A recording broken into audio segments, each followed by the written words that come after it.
साथियों नमस्कार। जैसा कि आप सभी को पता है, हमारे चैनल पर मिलती है आपको प्योरली जेन्युइन और साइंटिफिक बेस नॉलेज, और उसी के तहत आज मैं लेके आया हूं कि आप अपनी गायों को सांड से क्रॉस करवाएं या एआई करवाएं। कौन सा तरीका बेटर है और किस तरीके से गाभिन ज़्यादा ठहरती है। मेन बात जो अभी के एरिया में चल रही है, अभी के वातावरण में चल रही है, वो ये चल रही है कि गाभिन कैसे ठहराएं। ये बहुत बड़ी जंग चल रही है कि हम गाभिन कर लें। अगर हमने हमारे फार्म की जितनी भी गायें हैं उनको समय पे गाभिन कर लिया, ये हमारी बहुत बड़ी जीत होती है। तो ये जीत कब होगी, इसको समझने के लिए हमें इन दोनों में अंतर समझना पड़ेगा कि हम क्या करें।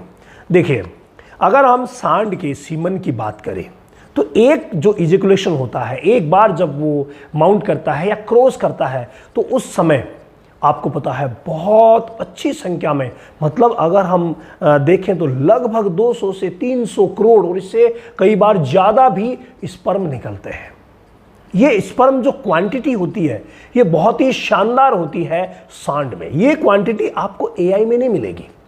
एआई में इतनी क्वांटिटी नहीं मिलेगी। क्यों? क्योंकि एआई में 1 CR मतलब 1 करोड़ के आसपास आपको मिल जाएगी, कई बार थोड़ी सी ज़्यादा भी मिल जाती है। लेकिन अब आप सोचिए 300 और 1 में कितना फ़र्क है। यानी एक बार के इजैकुलेशन से, एक बार सांड जब क्रॉस करता है, उस सीमन से 300 से 500 स्ट्रो तक बनाई जा सकती है। अब बताइए, यानी कि कितना पावर आ गया। पावर आ गया 300 गुना ज़्यादा। तो इसका मतलब नो डाउट सीमन के पावर में तो कमी नहीं है, लेकिन ये पावर किससे तय होता है?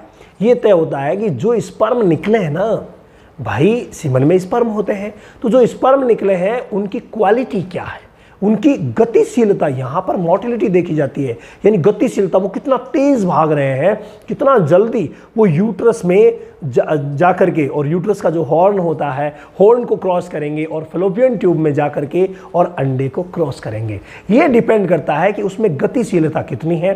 तो गतिशीलता की जांच जो है वो ऐसे नहीं होगी। जब हम क्रॉस करवाते हैं तो किसी के भी सीमन की गतिशीलता की जांच, स्पर्म की गतिशीलता की जांच नहीं कर सकते। तो ये एआई में फ़ायदा है। एआई में उसी बुल का सीमन यूज किया जाता है, उसी बुल के स्पर्म निकाले जाते हैं जिसकी की मोटिलिटी शानदार हो, यानी गतिशीलता जो है वो शानदार हो। यहाँ पर 2 बातें होती है, गतिशीलता भी होनी चाहिए और दूसरा भाई मृत नहीं होने चाहिए, यानी गति हो और मृत ना हो। ये जांच हो जाएगी लैब में, और लैब में जांच होकर के ही स्ट्रॉ बनती है। तो यहाँ दोनों में फ़र्क क्या रहा? दोनों में फ़र्क ये रहा कि अगर कोई गाय भैंस मान लीजिए साइलेंट हीट में आ रही है, गाय अगर साइलेंट हीट में आ रही है, तो उस स्थिति में अगर हम एआई करवाते हैं तो उसकी बनिस्पत अगर हम सांड से क्रॉस करवाते हैं तो वहाँ ठहरने की संभावनाएं जो है वो ज़्यादा रहती है। यानी इनडायरेक्ट वे में कहें तो सांड की जो कैपेसिटी है, क्षमता है, वो ज़्यादा होती है। कई बार क्या होता है कि छोटा मोटा कोई फॉल्ट भी हुआ या छोटी मोटी कहीं दिक्कतें, मान लीजिए सर्विक्स लंबी चौड़ी है, तो कोई फर्क नहीं पड़ता, क्योंकि सांड ने बहुत ज़्यादा मात्रा में स्पर्म अंदर डाले हैं, तो भाई वो संयोग कर ही लेगा। तो इस दृष्टि से, इस पॉइंट ऑफ व्यू से अगर देखें तो सांड जो है वो बेटर निकलता है कंसीव कराने में। इसके अलावा दूसरी अगर हम बात करें तो वो है फ्रेंड्स संक्रमण की। भाई सांड में ये एक कमी है, संक्रमण जो है वो एक गाय से दूसरी गाय में फैला सकता है। जिस सांड के पास पहली जो गाय आई, मान लीजिए कि उसको ब्रुसेलोसिस हो रखा था। ब्रुसेलोसिस बच्चेदानी की एक बहुत बड़ी बीमारी है, मान लो वो हो रखी है, या फिर विब्रियोसिस हो रखा है। ब्रुसेलोसिस में क्या होता है, अंतिम तिमाही में अबॉर्शन हो जाते हैं, और फिर ये ब्रुसेलोसिस बहुत खतरनाक होता है, भैंस की हालत खराब करता ही करता है। ये इंसानों में भी हो सकता है, मतलब जो ऑनर है उनमें हो सकता है, पशु चिकित्सक ने अगर लापरवाही की तो उनमें भी हो सकता है, खतरनाक है। इसके अलावा एक इन्फेक्शन होता है विब्रियोसिस। तो विब्रियोसिस का जो इन्फेक्शन है भाई वो भी खतरनाक होता है। तो ऐसे बहुत सारे संक्रमण हैं जो संक्रमण सांड के माध्यम से एक गाय से दूसरी गाय में फैलते रहते हैं। तो ये बहुत बड़ी परेशानी है जो होती है, ये सांड की सबसे बड़ी कमी है, और इसी को देखते हुए हम सांड का इस्तेमाल जो है कम करते हैं। यानी गाभिन ज़्यादा ठहरा सकता है, लेकिन ये एक बहुत बड़ी कमी है संक्रमण वाली। इसके अलावा एक और बात अगर हम करें उपयुक्त नस्ल की, तो एक गायों में हमारे पास बहुत सारी नस्ल हैं, और नस्ल संवर्धन पर, नस्ल सुधार पर भी लगातार काम हो रहे हैं। तो नस्ल संवर्धन यानी कि एक पर्टिकुलर नस्ल को अच्छा बनाए रखना, और नस्ल सुधार यानी कि कोई एक नस्ल, मान लीजिए कोई गाय है वो नॉन डिस्क्रिप्ट है या कोई विशेष नस्ल की नहीं है, मिलती जुलती जरूर है, तो उसे विशेष नस्ल में परिवर्तित किया जा सके, ये काम सांड से संभव नहीं है। क्यों नहीं है? अगर मान लीजिए आपके फार्म पर एचएफ गायें हैं और आपके पास एचएफ ही सांड है, तो एचएफ सांड है तो हो सकता है ये संभव हो, लेकिन भाई आपके पास जो गायें हैं वो कई प्रकार की हो सकती है। वो गिर हो सकती है, राठी हो सकती है, वो जर्सी हो सकती है, इसके अलावा वो साहिवाल हो सकती है, थारपारकर हो सकती है। तो ये सब चीज़ें तभी संभव है जब आपके पास इन सभी के पर्टिकुलर अच्छी ब्लड लाइन के बुल हो, लेकिन ये संभव नहीं है, इसमें खर्चा बहुत ज़्यादा पड़ता है, हर कोई नहीं कर सकता। कई भाई जो है कहते हैं कि हाँ अच्छा है, बुल अच्छा है, वो अच्छा, वो अच्छा, लेकिन वो पूरी तरीके से मेंटेन नहीं कर पाते हैं और नतीजा रिजल्ट डाउन हो जाता है। तो ये भी एक बहुत बड़ा रीज़न है, बहुत बड़ा रीज़न है ये कि जिस नस्ल की है उसका नस्ल संवर्धन और नस्ल सुधार सिर्फ एआई से ही संभव है, सांड से संभव नहीं है। तो इसीलिए एआई, क्योंकि एआई में क्या होता है, अच्छे ब्लड का सिलेक्शन होता है बुल का, और वो सिलेक्शन होने के बाद उसका सीमन निकाला जाता है, और सीमन भी एक विशेष प्रक्रिया के तहत और विशेष समय से निकाला जाता है। अब सांड के पास, जो हमारा सांड है उसके पास क्या समय है, उसने 10 बजे सुबह एक को क्रॉस किया, शाम को या 4 बजे दोपहर में एक को और क्रॉस कर देगा, तो उससे उसकी कैपेसिटी जो है ग्याबिन ठहराने की वो कम हो जाएगी।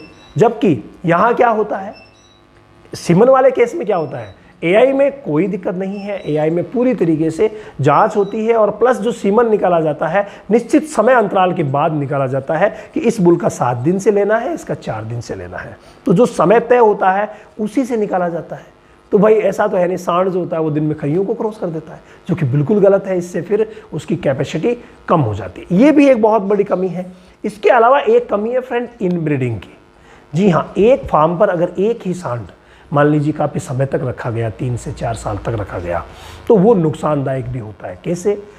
उसी सांड की बछड़ियाँ आएगी, उसी सांड की बछड़ियाँ जब आएगी, अगर उन्हीं बछड़ियों को उसी सांड ने फिर से क्रॉस कर दिया, 6 पीढ़ी के अंदर अंदर अगर क्रॉस हो जाता है, 6 पीढ़ी बहुत होती है, तो 6 पीढ़ी के अंदर अंदर अगर क्रॉस हो जाता है ना, तो भाई बहुत बड़ी परेशानी रहती है, और वो होती है इनब्रीडिंग की।